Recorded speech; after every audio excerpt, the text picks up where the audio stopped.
んにちは。今日も元気に介護の勉強していきましょう。今回の内容は認知症の方の気持ちを考えないでくださいということで、常識的には認知症の方の気持ちを考えましょうとか、認知症の方の気持ちに寄り添いましょうとか言われる認知症ケアの常識と真逆のことを話します。これにはちゃんとした理由がありますので、ぜひ最後までご覧になっていただければ嬉しいです。認知症の第一人者が認知症になったから学ぶ。1、なぜ認知症の気持ちを考えてはいけないのか。2、考えるのではなく覚える。3、今日のケアから生かすということで解説します。お客様の心と体を元気にする。年間約 3.6 万人の高齢者が利用する一期一会在宅ケアグループの創業者の吉田と申します。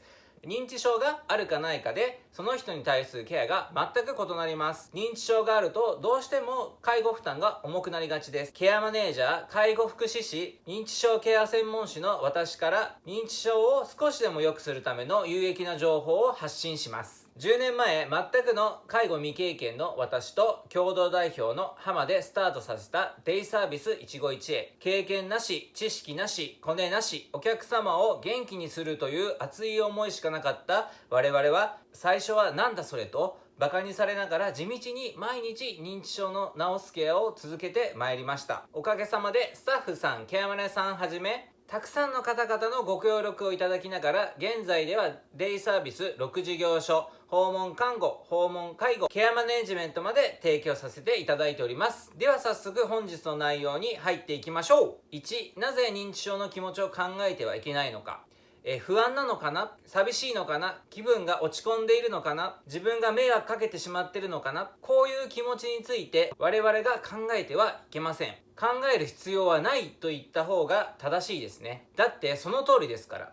認知症の方は不安で寂しくて気持ちが落ち込んでいて自分が迷惑かけているって分かってますから。これは2020年1月11日土曜日に放送されたNHK の認知症の第一人者が認知症になったでしっかり学ぶことができます。 NHK オンデマンドで220円で視聴できますので、ぜひ見てくださいと言いたいところですが、皆さんお忙しいと思いますので、私が約1時間の内容を大切なところだけ5分で要約していきます。詳しくは概要欄に URL を貼っておきますので、そちらをご覧になってください。この認知症の第一人者は誰かというと、介護業界では知らない人はいない認知症のチェック方法の一つ、長谷川式スケールの長谷川和夫先生です。とっても有名な方ですよね。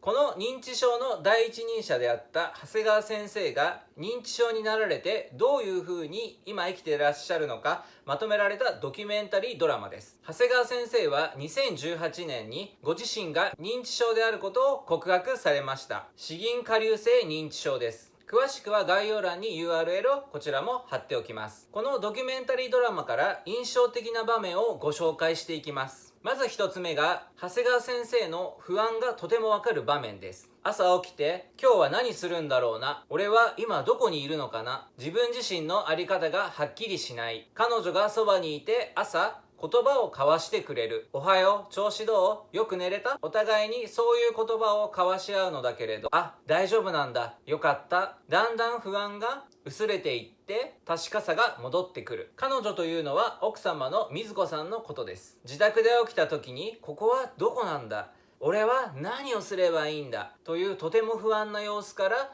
奥様の水子さんの声かけによって安心されていく様子がよくわかります。長谷川先生は日々のことを黒い A4 サイズの1週間手帳にびっしり毎日4行ほどしっかり日記を書かれているんです。しかしある1週間分の全てのページを使ってこういう風に英語で書かれていました。Where are you? あなたはどこ？ Where am I? 私はどこ？ Where is みずこ？みずこはどこ？日々進んでいく症状がとても不安で書かずにはいられなかったんだと思います。長谷川先生の孤独がわかる場面。ここで質問ですが、デイサービス、デイケアの発案者ってどなたか皆さんご存知ですか？実はこの長谷川先生がデイサービスの仕組みを発案されたんです。そんな長谷川先生も水子さん、奥さんの負担を減らすためにデイケアに行かれます。みんなでレクリエーションしている姿がとっても印象的です。椅子だけの状態でこの字になるように左右に利用者さんが10人、こちらにも10人、その間にスタッフが2名ほどいらっしゃって、そのこの字の中央に長谷川先生ともう一人の男性が座られています。床には50個くらい赤白の手作りの新聞紙を丸めたボールがあって、ちょうどこれくらいの輪がついている縄をボールに向かって投げて何個ボールが引き寄せられるかみたいなレクリエーションですね。そのレクをしている時の先生の顔が印象的で、今でも映像が浮かんできます。もう本当につまらなそうで正気がないっていうか、いやいやさせられてる感満載ですね。周りの介護職は必死で盛り上げるためにすごい拍手みたいなよくある風景ですよね。このレクリエーションの後でこう語られています。長谷川先生ご自身が医者の時はデイサービスに行ったらどうですかとか、そういったことしか言えなかったよね。少なくとも介護している家族の負担を軽くするために非常にいいだろう、そういう素朴な考えしか持っていなかったよ。でも実際にご自身が利用者としてデイサービスに行くにあたってこう続けられています。何がしたいですか、何がしたくないですか、そこから出発してもらいたい。一人ぼっちなんだよ俺、あそこに行っても。今でも毎日行かれているコーヒー屋さん、いつものお決まりの席で、その席から窓を眺めて大好きなコーヒーを飲んでこう続けます。僕がまごまごしているっていうか、何回も念押しして聞いたりなんかするから、周りが僕を鬱陶しくなって、やっぱり今こういうことを言っていいのかな、言わない方がいいのかなっていうことが自信がなくなってくる。だから寡黙にならざるを得ない。自分の殻にこもってね、孤独でだんだん言葉数が少なくなっている認知症の方の気持ちがわかります。また次の場面も印象的です。長谷川先生は現在も認知症の研究を続けられています。この日は出版される本の打ち合わせの場面なんです。おそらく都内のビルでしょうね。エレベーターから出てこられて、打ち合わせの場所に2人で現れた長谷川先生と娘のマリさん。濃紺のシングルスーツにグレーと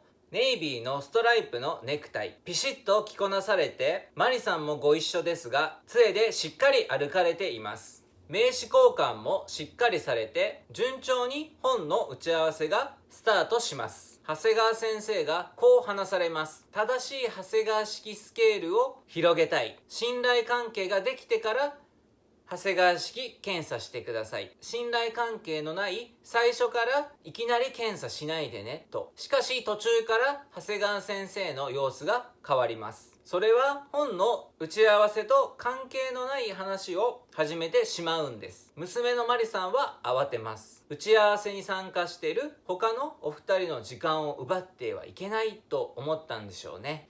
それは長くなるから、ちょっと今日は企画のためにみんな集まってくれてるからこっちの話をしないというふうに話を戻そうと口を挟んでしまいます。それでも長谷川先生は自分の話をやめません。ちょうどいいセリフが長谷川先生から出ます。今日やれることはやろうと今までやってきた。このセリフを聞いたマリさんがここぞとばかりに、そうそうだから今日やっちゃおうと、ちょっと口出さないでくれよ、俺の存在はここにしかないんだからとテーブルをと叩かれるんです。このような場面はとても心苦しいですよね。長谷川先生のペースで進めてあげたいけど、参加されている他の2人の時間を奪ってはいけないと。参加されている2人は理解があって、この日の打ち合わせは無事に終わります。時間には限りがあることは私も分かっています。でも認知症の方に付き合うというケアは認知症の6タイプ回帰型の治し方で過去に紹介させていただきました。認知症の6タイプについて詳しく知りたい方はこちらも概要欄の URL の動画からチェックしてみてください。そして3つ目、長谷川先生の気分の落ち込みと迷惑をかけてしまっていることが痛いほどわかる場面です。娘のマリさんとの会話です。マリさんはデイケアやめるんだよね、行きたくないんだよね、行ってもつまんないのと質問します。先生はそうと答えます。マリさん、でも自分が医者の時始めたことでしょ、デイサービスって。家族のためにもデイサービスを始めた方がいいって。先生はそうだね、デイサービスに行けば水子の負担は軽くなるのは確かだからさ。マリさん、でもやめちゃうの？またおばあちゃん大変なんじゃない？先生がそうね、大変でもしょうがない。マリさんはと返答します。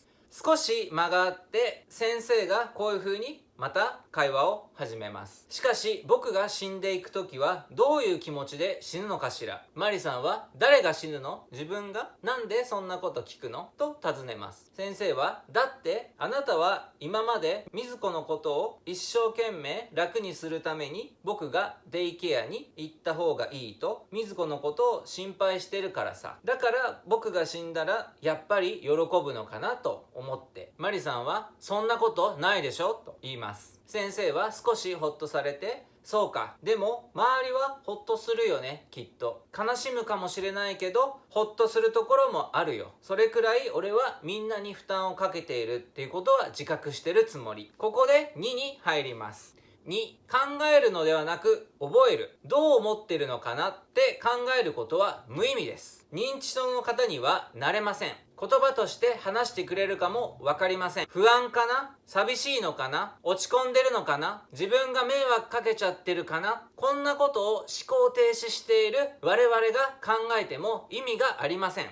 事実その通りなんです。認知症の方は不安で孤独で落ち込んでいて自分が迷惑かけているって思ってますから。プロの介護職として考えるのではなくスキルとしてこのことを覚えてください。そして3番、今日からのケアに生かしてください。キーワードはどうしたらこの人が逆に思ってもらえるかなと考えてください。何が不安なのかと考えても正解はないんです。どうしたら安心してもらえるかなの方が正しいです。我々の浅はかな考えでは本人の不安にたどり着けないですから。正解を聞きましょう。どういう時に安心したんだろう？本人に聞く、家族に聞く。落ち込んでいる時の励まし方、本人、家族に聞いてやってみましょう。迷惑をかけてしまっている。これは得意なことで本人の役に立てる部分を見つけてあげる。本人に聞く、家族に聞く。内容を聞いたらスタッフで共有してすぐに実行しましょう。ご家族さんが介護する場合でも同様です。昔の記憶を思い出して日々のケアに生かしていきましょう。最後までご覧いただきありがとうございました。介護 YouTube 大学一期一会在宅ケアグループでは利用者さんを元気にしたいというメンバーを大募集しております。概要欄のホームページからぜひお気軽にご応募ください。また Twitter、Instagram でも有益な情報発信をしておりますのでそちらも合わせてチェックしてみてください。このチャンネルでは介護の最新情報や一期一会の思い、具体的な介護の手法についてお伝えしていきますので皆さんぜひともチャンネル登録、高評価、グッドボタン、コメントよろしくお願いします。本日も本当にお疲れ様でした。